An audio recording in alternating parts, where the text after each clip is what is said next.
हिंदी में यूपीएससी की तैयारी से संबंधित प्रोग्राम्स को देखने के लिए सब्सक्राइब करें स्टडी IQIAS हिंदी। हेलो दोस्तों, नमस्कार। सबसे पहले तो आप सभी लोगों का स्टडी IQIAS हिंदी पर बहुत बहुत स्वागत है।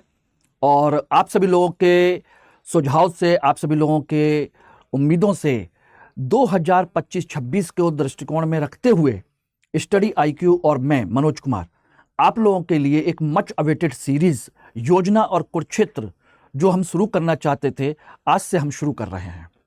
बहुत सारे आप सभी दोस्तों के बहुत सारे सुझाव आए, बहुत सारे लोगों ने मैसेज किया कि सर इस योजना कुरुक्षेत्र को हमको करा दीजिए। सारी चीज़ें हैं क्योंकि यहाँ से डायरेक्ट क्वेश्चन यूपीएससी में पूछे जाते हैं, प्रारंभिक परीक्षा में और मेंस परीक्षा में। और सबसे बड़ी चीज़, मैंने पिछले एक क्लास में योजना कुरुक्षेत्र के इंपॉर्टेंस के बारे में मैंने चर्चा की थी और उसमें मैंने बताया था कि योजना और कुरुक्षेत्र सरकारी पब्लिकेशन के माध्यम से प्रकाशित होते हैं। इसीलिए यहाँ से सरकार अपने आर्टिकल्स, अपने क्वेश्चंस को तैयार करती है, देखती है और यूपीएससी यहाँ से डायरेक्ट क्वेश्चन को पूछती है। ठीक है। दूसरी चीज, मैंने इसमें एक और भी बात बताई थी कि योजना कुरुक्षेत्र के जितने भी आर्टिकल्स जिन लेखकों के द्वारा लिखे जाते हैं वो सभी के सभी सरकारी विभागों में या बड़े बड़े संस्थानों में बड़े उच्च स्तर पर पदों पर मौजूद अधिकारी हैं, या बड़े लेवल के रिसर्च स्कॉलर्स हैं, या बहुत बड़े विभागों के, कहा जाए कि डिपार्टमेंट के हेड हैं। वो अपने अनुभव के माध्यम से अपने बातों को लिखते हैं। ठीक है। दूसरा, एक चीज और ध्यान रखिएगा कि योजना कुरुक्षेत्र के जो टॉपिक होते हैं या जो मैगजीन होती है, ये महीने की एक मैगजीन आती है जिनमें लगभग 7-8 इंपॉर्टेंट आर्टिकल्स होते हैं और वो सभी आर्टिकल किसी एक विशेष मुद्दे पर केंद्रित होते हैं। जैसे हम बात करें कि ये जनवरी की योजना है और जनवरी की जो योजना है इसमें अगर ध्यान देंगे तो आपको एक चीज पता चलेगी कि पूरी की पूरी मैगजीन जो है ईज ऑफ डूइंग बिजनेस इस टॉपिक पर केंद्रित है, यानी कि व्यापार करने में सुगमता के मुद्दे पर यह केंद्रित है। तो इसमें जितने भी आर्टिकल्स मिलेंगे वो इसी पॉइंट को सेंट्रिक रखते हुए मिलेंगे। हम उन सभी पक्षों को इसमें देखने की कोशिश करेंगे, चाहे योजना हो और चाहे कुरुक्षेत्र हो। मेरा प्रयास होगा कि पर डे एक चैप्टर को आपको मैं डिस्कस करूं, उससे रिलेटेड इसमें क्या क्या संभावित प्रश्न बन सकते हैं उनके बारे में भी मैं चर्चा करूंगा, चाहे वो प्रारंभिक परीक्षा के हों या मुख्य परीक्षा के। ओके दोस्तों, तो आज हम इस सेशन को स्टार्ट करते हैं और इसमें हम जानने की कोशिश करेंगे कि यूपीएससी के लेवल पर कोई भी आर्टिकल, कोई भी टॉपिक, कोई भी चीज किस प्रकार से महत्वपूर्ण हो सकती है, उस पर क्या क्वेश्चन बन सकता है, किस तरीके से क्वेश्चन बन सकता है प्रारंभिक परीक्षा में और मुख्य परीक्षा में। ओके, तो चलिए सबसे पहले हम लोग स्टार्ट करते हैं जनवरी की इस योजना मैगजीन को लेकर के, जो कि आपके विकास को समर्पित है, जिसमें टॉपिक दिया गया है व्यापार करने में सुगमता, यानी कि ये मुख्य टॉपिक है। लेकिन आज का जो टॉपिक है इसके अंतर्गत वो टॉपिक है आपका जन विश्वास अधिनियम 2023। ओके, तो सभी लोग जल्दी जल्दी ज्वाइन कर लीजिए। Thank you very much all of you guys, very welcomes you. और आप में से बहुत सारे जो छात्र हैं जो चाहते हैं कि मुझसे जुड़े और कोई भी चीज पूछें, कोई भी चीज जानें, तो सबसे पहले आप लोग मेरा टेलीग्राम जो चैनल है इसको ज्वाइन कर सकते हैं। कोई भी डाउट हो तो आप इसके माध्यम से मुझसे पूछ लेंगे। जल्दी से इसको ज्वाइन कर लीजिएगा। आप मुझे बहुत सारे पूछते हैं, टेलीग्राम, इंस्टाग्राम और ये मेरी मेल आईडी है। कोई भी डाउट हो तो आप मुझसे कांटेक्ट कर लीजिएगा। लेकिन दोस्तों एक चीज ध्यान रखिएगा, इस कोड MK लाइव को कहीं पर भी यूज करने से पहले भूलना मत, क्योंकि इसके माध्यम से स्टडी IQ के कोई भी कोर्स परचेज करते हैं, कोई बुक्स परचेज करते हैं, टेस्ट सीरीज परचेज करते हैं, तो आपको अच्छा खासा डिस्काउंट मिल जाएगा और साथ के साथ मेरा आपको पर्सनल गाइडेंस और व्यक्तिगत मार्गदर्शन आप लोगों के साथ हमेशा रहेगा। ओके, तो चलिए हम अपने इस मुद्दे को स्टार्ट करते हैं। जन विश्वास अधिनियम, ध्यान रखिएगा। सबसे पहले तो ये जानना जरूरी है कि ये हमारा पहला आर्टिकल है इस योजना का, इस मैगजीन का, कि जन विश्वास अधिनियम 2023 ये है क्या। पहले तो हमको इसको जानना है। दूसरा, इसको क्यों पारित किया गया है, यानी कि इस अधिनियम को सरकार क्यों लेकर के आई है। ठीक है ना, यानी कि इसके उद्देश्य क्या है उसको हम जानेंगे, जहां से आपके प्रश्न बनते हैं। तीसरा, इसमें क्या क्या प्रावधान किए गए हैं, किस किस तरीके प्रावधान किए गए हैं, उनके बारे में जानेंगे कि क्या क्या प्रावधान है। और चौथा जानेंगे कि इस अधिनियम को पारित करने के समक्ष कौन कौन सी चुनौतियां आई हैं या कौन कौन सी चुनौतियां आ सकती हैं, इसके हमें क्या क्या लाभ मिल सकते हैं। इतने ही डायमेंशन में अगर आप तैयार करेंगे तो दोस्तों आपका सारा का सारा टॉपिक क्लियर हो जाएगा। जन विश्वास अधिनियम क्या है, इसके प्रमुख प्रावधान क्या है, इसके प्रमुख उद्देश्य क्या है, इसको कैसे लागू किया जा रहा है, कैसे लागू किया जाएगा, ठीक है ना, इसके समक्ष कौन कौन सी चुनौतियां हैं। ये 4 से 5 मुद्दे हैं जिनको आपको जानना है। तो सबसे पहले जन विश्वास अधिनियम संशोधन अधिनियम है। पहली बात तो यह ध्यान रखिएगा, जन विश्वास प्रावधानों का संशोधन अधिनियम 2023 एक समृद्ध व्यापारिक परिदृश्य के लिए, ये इसकी की लाइन है, इसको समझिएगा। इस अधिनियम को सरकार ने पारित किया है। हमारे देश में ऐसे सैकड़ों कानून हैं और ऐसे सैकड़ों कानून के अंतर्गत ऐसे कई सारे सैकड़ों प्रावधान हैं जिनके माध्यम से छोटी गतिविधियों की वजह से लोगों को बड़ी परेशानी उठानी पड़ती है कानून की वजह से। क्यों? क्योंकि हमारे कानून काफी पुराने हैं, अंग्रेजों के जमाने के कानून व्यवस्था है और उस व्यवस्था की वजह से इंसान कानूनी पचड़ों में पड़ जाता है। चाहे वो व्यापारी हो या आम नागरिक हो, वो कानूनी पचड़ों में पड़ जाता है तो अपना सारा ध्यान छोड़ छाड़ करके वो कानूनी पचड़ों में पड़ा रहता है और उसी में उलझ जाता है, अपना काम धंधे पर ध्यान नहीं दे पाता। तो भारत सरकार ये चाहती है कि आप और हम सभी लोग भारत को एक ऐसा सिस्टम बनाए या भारत को एक ऐसा देश बनाए जहां पर किसी को भी व्यापार करने में आसानी हो और कोई परेशानी ना हो, ठीक है ना। उसके लिए कानूनों के अंतर्गत जो विभिन्न प्रकार के कानून थे, विभिन्न प्रकार के प्रावधान थे, उन प्रावधानों में संशोधन करने की जरूरत थी, ठीक है। और उसी संशोधन को दृष्टिकोण में रखते हुए भारत सरकार ने यह अधिनियम बनाया है। यह संशोधन अधिनियम है जिसमें यह कोशिश की गई है कि आपके जो अधिनियम हैं उनमें से कानून जो हैं, 2 प्रकार के कानून बना दिए जाएं। एक गंभीर अपराध वाले कानून और दूसरे गैर गंभीर अपराध वाले कानून। पहले क्या था कि जो गैर गंभीर अपराध थे, जिनका हमारे देश पर, हमारी राष्ट्रीय अस्मिता पर, हमारे राष्ट्र की एकता और अखंडता पर कोई प्रभाव नहीं पड़ता था, लेकिन उसमें भी प्रक्रिया बड़ी जटिल थी और बड़ी लंबी लंबी चौड़ी सजा होती थी इंसान को, और उसकी वजह से इंसान घबराया हुआ रहता था, काम धंधा नहीं कर पाता था, न आराम से न रह पाता था, न जी पाता था। इसीलिए इसमें यह प्रावधान किया गया कि सभी कानूनों की समीक्षा की जाए, सभी कानूनों को 2 तरीके से 2 भाग में विभाजित किया जाए। एक भाग सामान्य अपराध वालों का, जिसे हम छोटे अपराध कहते हैं, और एक व्यवस्था जो गंभीर अपराधों की है, ठीक है। और उसमें अब जो सामान्य और छोटे अपराध हैं उनको हम गंभीर सजा से बाहर निकालें, जिससे लोगों में जो डर का माहौल है, भय का माहौल है, वो खत्म हो। उनको केवल और केवल क्या किया जाए, केवल आपको आर्थिक दंड दिया जाए या बहुत नाम मात्र की सजा का प्रावधान हो जिससे इंसान को परेशानी ना हो, यानी कि आर्थिक दंड देने की व्यवस्था उसमें की जा रही है या प्रशासनिक गतिविधियों की बात की जा रही है। तो उस तरह के कानूनों को अलग किया जाए और जो गंभीर अपराध हैं उनको अलग रखा जाए, उनके प्रावधान हैं वो जैसे है वैसे ही रखे जाए। इससे क्या होगा कि छोटे बहुत सारे कानून जो हैं जिनको लेकर के बड़ी गंभीर आपको सजाएं मिलती थी, उन सबको हटाया जा रहा है और केवल आर्थिक दंड का प्रावधान करने की कोशिश की गई है, ठीक है, जिससे कि आम आदमी आसानी से जी सके, आसानी से व्यापार कर सके और एक डर और भय का माहौल किसी में ना हो। यही है जन विश्वास अधिनियम का प्रावधान, यानी कि एक ऐसा अधिनियम जिसके माध्यम से छोटे अपराधों को अपराध की श्रेणी से बाहर करना है, यानी कि उनको अपराध की श्रेणी से बाहर निकालना है और सार्वजनिक हित या राष्ट्रीय सुरक्षा को कोई नुकसान नहीं होता, यानी कि ऐसे कानून, ऐसे अपराध जिससे हमारे देश की व्यवस्था को कोई भी नुकसान ना हो, ठीक है ना। और उनके स्थान पर दीवानी दंड या प्रशासनिक कार्रवाई की व्यवस्था करना है। दीवानी दंड का मतलब केवल उसको सिविल आपको क्या करना है, पनिशमेंट देना है, यानी आर्थिक दंड देने की प्रक्रिया को अपनाना है।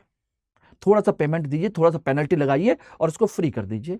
इससे क्या होगा, आपकी सारी व्यवस्था आसान हो जाएगी और हमारे राष्ट्रीय सुरक्षा या सार्वजनिक हितों पर इसका कोई प्रभाव नहीं पड़ेगा। एक चीज। दूसरा, इसमें एक संतुलित कानूनी ढांचे की प्राथमिकता को बल दिया गया है, यानी कानूनी जो ढांचा है उसमें भी एक संतुलन बनाने की कोशिश की गई है, जो गैर हानिकारक अपराधों के लिए मामूली आपराधिक सजा को बदल देता है। यानी कि ऐसा नहीं है कि पूरी तरह से कानून को या सजा को पूरी तरह माफ कर दिया गया है, नहीं, एक संतुलन बनाए रखने की कोशिश की गई है कि अगर आप गलत करते हैं तो इतना बड़ा दंड ना हो कि आपको परेशानी हो और पूरी तरह छूट भी ना हो। तो ये इसका कंसेप्ट है। अब इसके अंतर्गत क्या क्या प्रावधान किया गया है, क्या क्या नहीं है, तो देखिएगा इसके अंतर्गत अगर आप ध्यान देंगे तो जो प्रावधान है वो ये है कि इसमें आपके देश के 19 मंत्रालय, कितने, 19 मंत्रालयों के जो कानूनी व्यवस्था है उनके अंतर्गत जो 42 केंद्रीय कानून हैं और उनके अंतर्गत आपके 183 प्रावधानों को अपराध मुक्त करने की कोशिश की गई है। 19 मंत्रालय, 42 केंद्रीय कानून, जिनके 183 प्रावधानों को अपराध मुक्त करने की कोशिश की गई है, जिससे कि लोगों के जीवन में सुगमता आए और उनके बाद में व्यापार करने में सुगमता को बढ़ावा मिले। यह ध्यान रखिएगा। दो चीजें, जब जीवन सुगम होगा तो व्यापार भी कर सकते हैं, बिजनेस भी कर सकते हैं, अच्छे तरीके से कर सकते हैं। तो इसमें 3 चीजें याद रखनी है। कितने मंत्रालय, 19 मंत्रालय, 42 केंद्रीय कानून और उनके केंद्रीय कानूनों के अंतर्गत 183 प्रावधान है जिनको चेंज किया गया है इसके अंतर्गत। Everybody, it is clear? अब ये देख लीजिएगा, अब इसके लिए क्या किया गया, कैसे किया गया, उसको भी जानने की कोशिश करेंगे। तो उसको जानने से पहले हम देखेंगे कि इसके प्रमुख उद्देश्य क्या हैं, वो देखिएगा। ये रहे, ये 3 प्रमुख उद्देश्य हैं। कानूनी प्रक्रियाओं को सरल बनाना, यह पहला उद्देश्य है। क्वेश्चन पूछा जा सकता है कि जन विश्वास अधिनियम के प्रमुख उद्देश्यों की पहचान कीजिए प्रारंभिक परीक्षा में। Number 1, number 2, number 3। कानूनी प्रक्रिया को सरल बनाना। नंबर 2, अनुपालन का बोझ कम करना। अनुपालन यानी कि उसको लागू करना, लोगों को पालन करना, कि लोग पालन करते हैं तो बड़ा परेशानी होती है, जरा सी चीज है लेकिन उसके लिए इतना जटिल प्रक्रिया दे रखी है कि लोगों को उसको पालन करना बड़ा मुश्किल हो जाता है। तो अनुपालन के बोझ को कम करना, लोगों को थोड़ा सा जीवन को आसान बनाना। और तीसरा, अधिक व्यापार अनुकूल वातावरण को बढ़ावा देना। जब आपका कानून सरल होगा, उनका पालन आसान होगा, तो इसकी वजह से आपके व्यापार करने में सुविधा बढ़ेगी। और हम चाहते हैं कि भारत एक व्यापारिक केंद्र बने, भारत आर्थिक रूप से सशक्त बने, भारत 5 ट्रिलियन इकोनॉमी नहीं बल्कि 7 ट्रिलियन इकोनॉमी का निर्माण करे। और यह तभी हो सकता है जब यहाँ के जो लोग हैं वो प्रॉपर तरीके से अपनी जिंदगी को जिए, कानून का सरलीकरण के माध्यम से आसानी से उसका पालन करें और एक अच्छा वातावरण उनको मिले। ये इसके उद्देश्य हैं। एवरीबॉडी क्लियर हो गया? इसी तरीके से सिस्टमेटिक तरीके से इनको पढ़ने की कोशिश कीजिए, आपकी सारी चीजें क्लियर हो जाएंगी प्रारंभिक और मुख्य परीक्षा के दृष्टिकोण से। Everybody okay? ध्यान रखिएगा, पढ़ना है तो ढंग से पढ़िए, बस इसी तरीके से। अब बात आती है कि इसको कैसे तैयार किया गया, किसने तैयार किया, किस तरीके से तैयार किया गया, उसको भी हम लोग देखने की कोशिश करते हैं। उसमें देखिएगा, इसको तैयार करने के लिए इतना काम आसान नहीं था। इसको तैयार कैसे किया गया वो देख लीजिएगा, कैसे तैयार किया किया। इसके लिए ध्यान देंगे तो इसके लिए ध्यान रखिएगा, इसमें एक समिति का गठन किया गया, एक समिति बनाई गई जो इन सभी कानूनों की समीक्षा करने वाली थी। एक समिति का गठन किया गया और उस समिति में कौन कौन लोग थे? उस समिति में आपके सदस्य थे, नीति आयोग के सदस्य थे। नीति आयोग के जो सीईओ हैं, chief executive officer, CEO NITI Aayog के, दूसरे कानूनी मामलों के जो विभाग है उसके सीईओ, कानूनी मामलों का विभाग,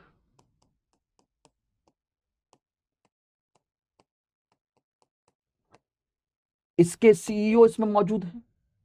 तीसरा इसमें ध्यान दें तो और कौन है, इसमें है उद्योग संवर्धन एवं व्यापार को बढ़ावा देने वाले व्यापार विभाग, उद्योग संवर्धन एवं व्यापार विभाग, ये रहा, इसके भी सीईओ इसमें मौजूद हैं, ठीक है ना। और एक है आपके संबंधित मंत्रालयों और विभागों के जो अध्यक्ष हेड हैं, वो सभी के सभी संबंधित मंत्रालयों एवं विभागों के प्रमुख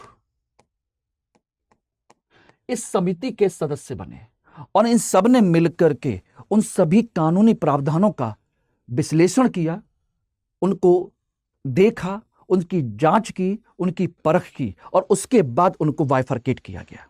यानी कि दो अलग अलग कैटेगरी बनाई गई, एक गंभीर अपराधों वाली जिनके लिए गंभीर सजा का प्रावधान है, गंभीर प्रक्रिया है, और एक सामान्य अपराध यानी कि जो सीमित स्तर के हैं, छोटे स्तर के हैं, उनको अलग किया गया। इन लोगों ने मिलकर के इसके सारे काम किए थे और जब यह किया गया तो इन सभी प्रक्रियाओं के बाद ध्यान रखना, जब यह कानून बन गया तो इसके बाद में आपकी एक संयुक्त संसदीय जो समिति है जिसे हम जेपीसी कहते हैं, संयुक्त संसदीय समिति, जेपीसी, ज्वाइंट पार्लियामेंट्री कमेटी समिति ने इन सभी प्रावधानों का विश्लेषण किया, जो भी इन्होंने चेंज करने के प्रावधान किए थे, प्रावधानों का विश्लेषण किया था, ठीक है ना। इसका विश्लेषण किया, विश्लेषण करने के बाद उन्होंने 7 सुझाव दिए, जिनमें से 6 मान लिए गए। ध्यान रखिएगा, 7 सुझाव दिए थे किसने, जेपीसी कमेटी ने, इसमें संशोधन करने के लिए कि भाई आप जो कर रहे हैं वो अच्छी बात है, लेकिन इसमें हम कुछ 7 सुझाव और दे रहे हैं, इनको आप देख लीजिएगा। उनमें से एक को छोड़ करके बाकी 6 सभी सुझाव क्या हुए, मान लिए गए। इस तरीके से ये कानून बन करके तैयार हो गया। क्लियर है? और इसको हमने अधिनियम के तौर पर लागू कर दिया। अब बात आती है कि अधिनियम को लागू तो कर दिया, सारी चीजें हो गई, लेकिन क्या ये इतना आसान प्रक्रिया थी? बताइए, क्या ये इतनी आसान प्रक्रिया थी? नहीं थी। इसमें काफी जटिलताएं, काफी चुनौतियां आई थी, काफी जटिलताएं।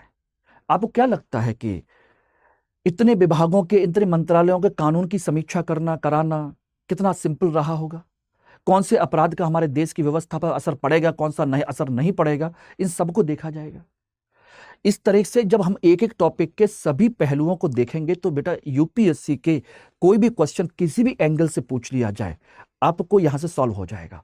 और दूसरी बात एक और समझ लीजिएगा, इनका जो क्रक्स है, योजना, कुरुक्षेत्र, तमाम तरह की मैगजीन का गिस्ट के नाम से या क्रक्स के नाम से बहुत सारे संस्थान आपको उपलब्ध कराते हैं, लेकिन क्रक्स ही होता है। उसमें काम की चीज कभी जब समझ में नहीं आती तो पॉइंट तो दिए रहते हैं, लेकिन उसका अर्थ कभी समझ में नहीं आता। जो आपके 2 पेज की, 3 पेज का एक आर्टिकल नहीं पढ़ सकते, वो आधे पेज में या 1 पेज में उसकी समरी आपको उपलब्ध करा दी जाए, आप कैसे समझेंगे? इसीलिए बहुत सोच विचार करने के बावजूद ही हम लोगों ने क्लास का प्रावधान किया। पहले तो डिसाइड ये किया गया था कि क्यों ना आप लोगों को भी हम इसी तरीके से क्रक्स अवेलेबल करा दें, लेकिन क्रक्स तो सभी करा रहा है। क्वेश्चन कैसे बनेगा ये कोई नहीं बता रहा, इसमें हमें क्या पढ़ना है ये कोई हमको नहीं समझा रहा, कितना पढ़ना है ये हमें नहीं पढ़ रहा, और किस तरीके से पढ़ना है ये हमें कोई नहीं समझा रहा। ये जिम्मेदारी हम लोगों ने ली है और हम चाहते हैं कि आप सभी लोग अपना कीमती समय, अपनी सारी चीजें यहां पर देते हैं, भरोसा करते हैं हम लोगों पर। तो हम चाहते हैं कि आपके भरोसे पर हम खरा उतरें और आपकी सफलता के लिए जो जरूरी है वो सारी चीजें अवेलेबल कराएं। ओके, ध्यान रखिएगा। तो प्रॉपर तरीके से इसको पढ़िए और उसी दृष्टिकोण से अगर आप ध्यान दें तो आप लोगों के लिए एक बहुत महत्वपूर्ण सूचना है कि यूपीएससी 2025-26 के लिए स्टडी आईक्यू अपना हिंदी का दूसरा बैच लॉन्च कर चुका है। और ये बैच ऑलरेडी लॉन्च हो चुका है, लेकिन इसमें एडमिशन की जो डेट है वो 2 फरवरी लास्ट डेट है और बैच शाम को 6 बजे चल रहा है। अगर आप लोग चाहते हैं कि जैसे हम लोग यहां पढ़ाते हैं उससे बेहतर तरीके से, तो आप समझ सकते होंगे जब यूट्यूब पर ऐसा है तो पेड क्लास में कैसा होगा। और आप में से बहुत सारे लोग पेड क्लास में क्लास करते ही हैं, उसके बावजूद भी यहां क्लास करते हैं। अब आप खुद अंतर जानते हैं कि बैच में हम लोग कैसे पढ़ाते हैं, किस तरीके से पढ़ाते हैं, और हमारी जो प्लान है, जो हमारा स्ट्रक्चर है आपके लिए, वो किस तरीके से काम करता है। उसी भरोसे के साथ हम बोल रहे हैं कि यदि आप लोग 2025-2026 में अपने आप को सफल होते देखना चाहते हैं तो प्लीज आइए, हमारे साथ जुड़िए, इस बैच को ज्वाइन करके अपनी जर्नी को स्टार्ट कीजिए। और मैं आप लोगों के साथ एक वादा करता हूं कि रियली में आप लोगों को इस क्लास का बहुत बेनिफिट मिलेगा। एक सही डायरेक्शन के साथ में आप निश्चित रूप से सफल होंगे, बशर्ते कि आप डेडिकेशन के साथ मेहनत करें। और इसमें जो आपकी जो फीस है, बहुत ज्यादा फीस नहीं है, मात्र 23,999 रुपए है, जिसमें आपको क्लास भी मिलेगी, क्लास नोट्स भी मिलेंगे, मेंटरशिप भी मिलेगी, यानी कि एक पर्सनल मेंटर मिलेगा, आपको गाइड मिलेगा, कोच मिलेगा। हम लोगों का तो खैर पर्सनल आपके लिए रहेगा ही रहेगा, वो सारी चीजें रहेंगी। 4 स्टेज में आपकी अलग से तैयारी कराई जाएगी, फाउंडेशन, प्री, मेंस और इंटरव्यू, तीनों के लिए अलग अलग। इसके अलावा daily answer writing, weekly test आपके होंगे। इसके अलावा आपकी प्री की क्लास होगी तो उस समय आपका क्रैश कोर्स अलग से होगा, टेस्ट सीरीज होगी। ये सारी चीजें प्री की, मेंस की टेस्ट सीरीज होगी। और सबसे महत्वपूर्ण चीज आपको इस क्लास के साथ में एक और मिलेगी, और वो है आपका, जब आप प्रारंभिक परीक्षा पास कर लेंगे तो आपको 4 महीने के लिए संस्थान स्टडी आईक्यू हम लोग आपको अपने पास बुलाएंगे, जहां पर रहने खाने की व्यवस्था संस्थान करेगा। आपको केवल मेंस के लिए प्रैक्टिस करने के लिए आना है, जो इंपॉर्टेंट टॉपिक है उनका और ज्यादा गहन विश्लेषण करना है। हम लोग के साथ रहने का मौका मिलेगा और हम चाहते हैं कि वो आप करें। ओके, तो ध्यान रखिएगा। लेकिन हां, जो सबसे महत्वपूर्ण चीज एक और भी है कि ये जो फीस है 23,999, इसको गंवाइए मत। ये तभी आपकी एप्लीकेबल होगी जब आप MK लाइव कोड यूज करेंगे, ये तो आप अच्छे से जानते हैं, ठीक है ना। और 2 फरवरी शाम को 6 बजे ये लास्ट डेट है, शाम को 6 बजे वाला बैच का, इसलिए जितना जल्दी हो सके उतना जल्दी इसको ज्वाइन कर लीजिए, आप लोगों के लिए, सबके लिए बेहतर होगा। ओके, चलिए, अब हम जो बात कर रहे थे वो ये बात कर रहे थे कि आखिर इसके संदर्भ में कौन कौन सी जटिलताएं, कौन कौन सी चुनौतियां इसके सामने आई, उनको हम लोग देखते हैं। सबसे पहले देखिए, जटिलता क्या है, क्या हमारे सामने चुनौतियां आई जब इसको बनाया गया, सारी चीजें की गई। वो पहली जटिलता थी कि सामान्य और गंभीर अपराधों के प्रावधानों को छांटना पहली जटिलता थी। कि जो सामान्य अपराध हैं, जिनसे हमारे देश पर, हमारे राष्ट्र पर सामान्य एवं गंभीर अपराधों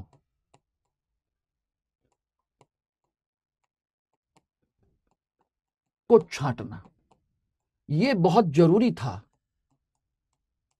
कितना प्रक्रिया जटिल रही होगी इनको अलग अलग करना, कि किसका हमारे देश की शासन व्यवस्था पर, लोगों पर क्या इफेक्ट पड़ेगा, कितना इफेक्ट पड़ेगा, ये सारी चीजें एक। दूसरा,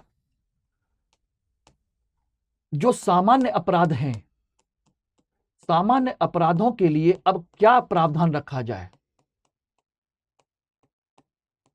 के लिए आर्थिक दंड जो है वो कैसा रखा जाए, कितना निश्चित किया जाए, जो है किस प्रकार से आर्थिक दंड निश्चित किया जाए, यह भी अपने आप में एक बहुत बड़ी समस्या है, जिससे कि किसी व्यक्ति को परेशानी भी ना हो, ठीक है ना।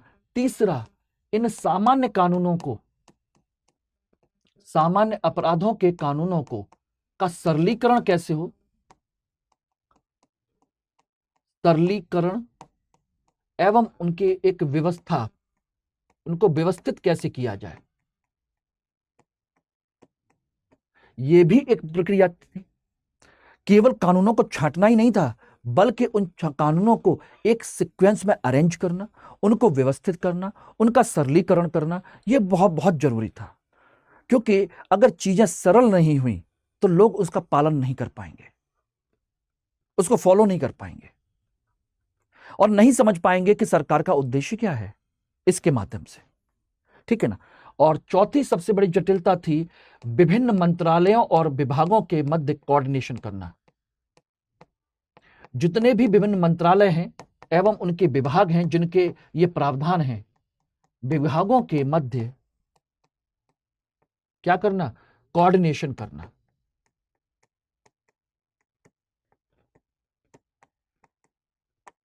कोऑर्डिनेशन करना, क्लियर है एवरीबॉडी? तो ये चार प्रमुख जटिलता हैं, चुनौतियां थी जिसके सामने इसको लागू करना था, इसको बनाना था। लेकिन इन विभागों ने, इन लोगों ने मिल करके, इस समिति ने मिल करके इसको तैयार किया, सारे लोगों ने मिलकर के तैयार किया, काफी कठिन परिश्रम किया और उसके बाद आप लोगों के सामने ये इसको बना दिया, ठीक है। अब इसके लाभ क्या मिलेंगे, इसका प्रभाव क्या पड़ेगा, उसको भी देख लीजिएगा कि उनके उद्देश्यों की जो पूर्ति है वो कैसे होगी। जो उद्देश्य हैं वो क्या है, उद्देश्यों की पूर्ति कैसे होगी, पूर्ति कैसे करेगी सरकार। उद्देश्य क्या है, व्यापार करने में सुगमता। उद्देश्य क्या है, पहले तो ये जानिएगा। उद्देश्य है दोस्तों कि व्यापार करने में सुगमता।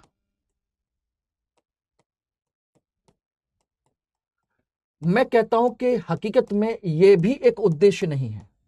व्यापार करने में सुगमता, ईज ऑफ डूइंग बिजनेस, यह भी एक उद्देश्य नहीं है।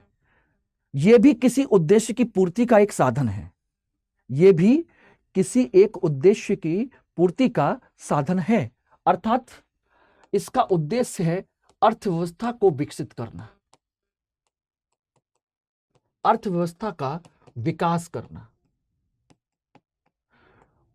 यानी कि हमारी जो जीडीपी है उसमें वृद्धि करना, यानी कि अर्थव्यवस्था का जो आकार है, आकार को 5 से लेकर के 7 ट्रिलियन पहुंचाना। और यह तभी संभव हो सकता है जब हमारे देश में लोगों को व्यापार करने और उनका जीवन जीने में सरलता हो, सहजता हो, अन्यथा यह नहीं हो पाएगा। यह इसका उद्देश्य है। और इसके लिए उन्होंने क्या क्या किया वो देखिए, क्या क्या प्रावधान किए हैं। तो उद्देश्य की पूर्ति के प्रावधान कैसे हो सकते हैं देखिएगा। इनके जो प्रोविजन, जो उद्देश्य उन्होंने तय किए वो ये थे कि नागरिकों द्वारा कानून का जो अनुपालन है उसका बोझ को कम किया जाए।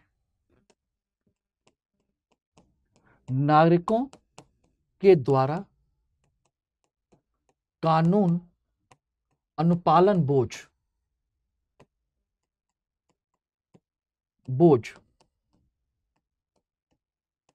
कम किया जाए। और जब यह कम होगा तो आप समझ सकते हैं इसका फायदा क्या मिलेगा। जब यह कम होगा तो फिर सरकार जो है प्रणाली, यानी कि जो आपके न्याय प्रणाली है, न्यायिक प्रणाली, दो चीजों पर बल दे पाएगी। न्यायिक प्रणाली दो चीजों पर बल दे पाएगी। एक, गंभीर अपराधों पर बल दे पाएंगे, गंभीर अपराधों पर ज्यादा ध्यान होगा, क्योंकि हम छोटी छोटी चीजों को हटा चुके होंगे तो न्याय प्रणाली किस पर फोकस कर पाएगी, गंभीर अपराधों पर। उनकी प्रक्रिया सरल हो पाएगी, मतलब जल्दी हो पाएगी। दूसरा, न्याय प्रणाली में जो बोझ है, केसों का बोझ, केस का बोझ वह कम होगा। तीसरा, इससे एक चीज और होगी कि आपका जो कानून की प्रक्रिया है वो जल्दी हो जाएगी, समय कम लगेगा, यानी जल्दी ही प्रक्रिया शुरू हो जाएगी, यानी तीव्र प्रणाली हो जाएगी। तीव्र प्रणाली यानी कि अगर कोई कानूनी पचड़ा हो भी जाए तो हम कानूनी रूप से जल्दी इस प्रक्रिया से बाहर आ सकते हैं। ऐसा नहीं है कि सालों केस लड़ते रहें जिसमें हमारे समय और संसाधन दोनों नष्ट होंगे। तो इस तरीके से क्या होगा, आपका न्याय प्रणाली का समय बचेगा, समय की बचत होगी सभी की, संसाधनों की बचत होगी,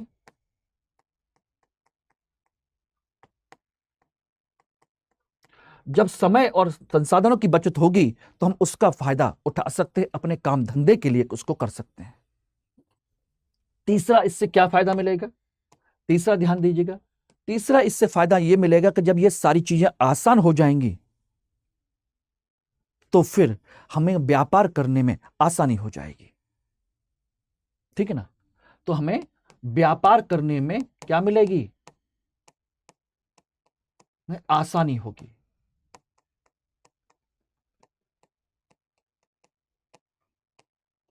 इसके अलावा और क्या होगा? इसके अलावा हम जो काम किए हैं उसके माध्यम से हमारे देश की जो सुरक्षा है उस पर कोई भी खतरा नहीं आएगा, यानी कि राष्ट्रीय सुरक्षा के साथ कोई समझौता नहीं होगा, कोई नुकसान नहीं। यानी कि इसके माध्यम से राष्ट्रीय सुरक्षा को कोई भी नुकसान नहीं होगा।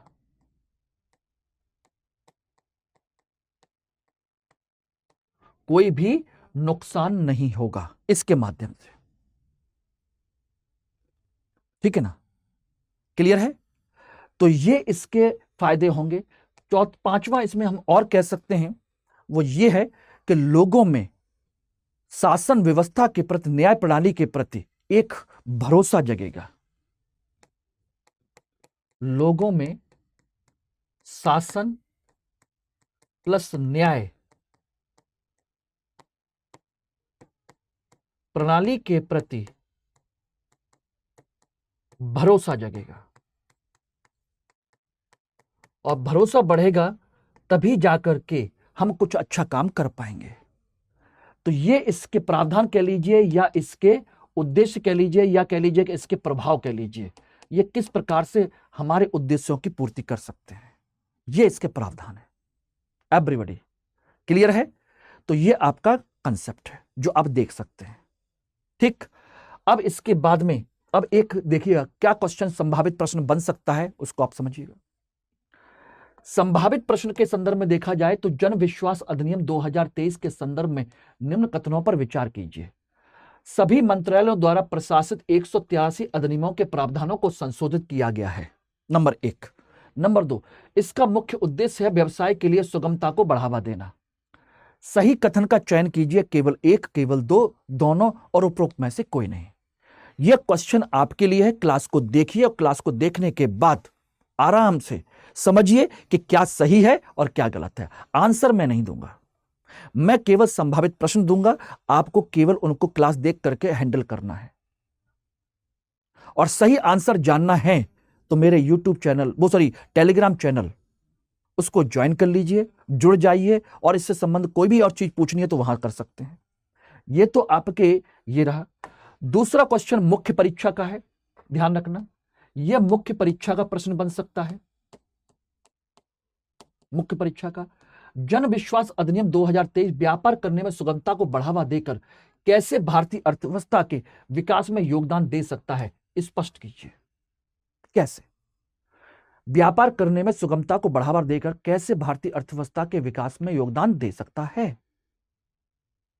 अब नेचुरल सी बात है, जब व्यापार बढ़ेगा, लोगों में विश्वास बढ़ेगा, एक आसान कानूनी प्रक्रिया होगी, लोग उसका पालन करेंगे, सरलीकृत प्रक्रिया होगी, तो व्यापार भी बढ़ेगा, और व्यापार बढ़ेगा तो उत्पादन बढ़ेगा, उत्पादन बढ़ेगा तो ग्रोथ बढ़ेगी, सरकार की आय बढ़ेगी, लोगों का रोजगार बढ़ेगा, लोगों का जीवन स्तर अच्छा होगा, कुल मिलाकर के भारतीय अर्थव्यवस्था अच्छी होगी।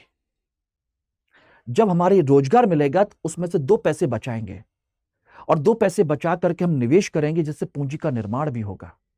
हमें विदेशी निवेश पर निर्भरता कम हो जाएगी, हमारा भविष्य भी सुरक्षित होगा और हम विदेश में निवेश भी कर पाएंगे।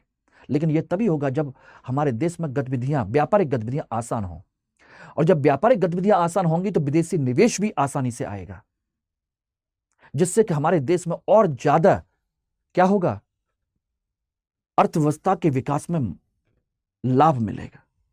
तो इस तरीके से अपने प्रश्न को लिखने की कोशिश कीजिए और समझने की कोशिश कीजिए। ओके, और बाकी कोई डाउट हो तो आप लोग यहाँ पर मुझसे कांटेक्ट कर सकते हैं। लेकिन कोई भी कोर्स, कोई भी चीज़ परचेज करते हैं तो MK लाइव कोड इस्तेमाल करना मत भूलिएगा। अगर आप चाहते हैं कि मैं आपके साथ पर्सनली जुड़ा रहूं, पर्सनली आपको गाइड करता रहूं किसी भी स्तर पर, तो आप लोग Telegram channel, Instagram, mail ID किसी से भी मुझे कांटेक्ट कर सकते हैं और ये टेलीग्राम चैनल का वार कोड है, इसके थ्रू भी आप मुझसे कनेक्ट हो सकते हैं। Thank you very much. कल नए मुद्दे पर फिर चर्चा करेंगे, तब तक के लिए अलविदा। हिंदी में यूपीएससी की तैयारी से संबंधित प्रोग्राम्स को देखने के लिए सब्सक्राइब करें स्टडी IQ IAS हिंदी।